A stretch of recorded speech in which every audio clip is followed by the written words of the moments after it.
লোকসভা নির্বাচনে পশ্চিম ত্রিপুরা আসনে নমিনেশন জমা দেওয়ার কাজ শুরু হয়েছে। প্রথম দিনেই নমিনেশন পত্র দাখিল করলেন আদি বিজেপির মিলনপদ মুরা সিং।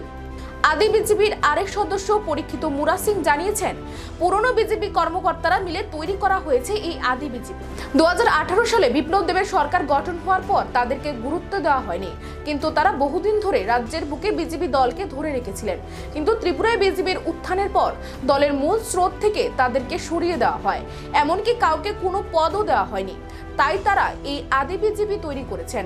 আগেও তারা আদি বিজেপির নামে প্রার্থী দিয়েছিলেন। প্রকৃতপক্ষে এই আদি বিজেপির প্রত্যেক সদস্যই রাজ্যে বিজেপি ক্ষমতায় আসার পরে উপেক্ষিত। চরম বঞ্চনা হয়েছে তাদের প্রতি। এখনো তারা বিজেপির নীতি আদর্শ বিশ্বাস করেন।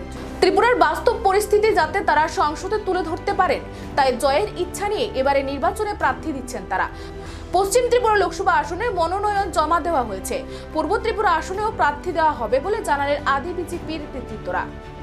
আজকে আমরা 2024-এ যে লোকসভা নির্বাচনে আমরা আদি বিজেপি, কিন্তু আমাদের পার্টির রেকগনাইজ হয় নাই।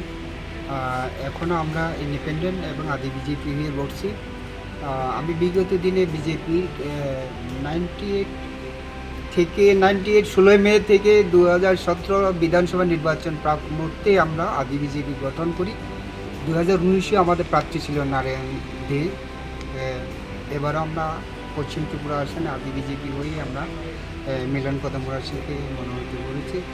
এবং আমরা বর্তমানে যে কেন্দ্রীয় সরকার, যে এনডিএ সরকার, ওনাদের মধ্যে যেটা ভুল ত্রুটি সেগুলোকে তুলে ধরার আমরা চেষ্টা করব এবং চেষ্টা চালাচ্ছি। এবং যেটা আমাদের নৈতিক যারা পুরানো বিজেপি কার্যকর্তা এবং ত্রিপুরার মধ্যে যেটা সঠিকভাবে এখনও সবকা সাথ সবকা বিকাশ হয় না, তার দূরীকরণ করার জন্য এবং সার্বিকভাবে এখন বর্তমানে যে পরিস্থিতির নিরিখে আমরা এখানে প্রার্থী দিতে হয়েছে।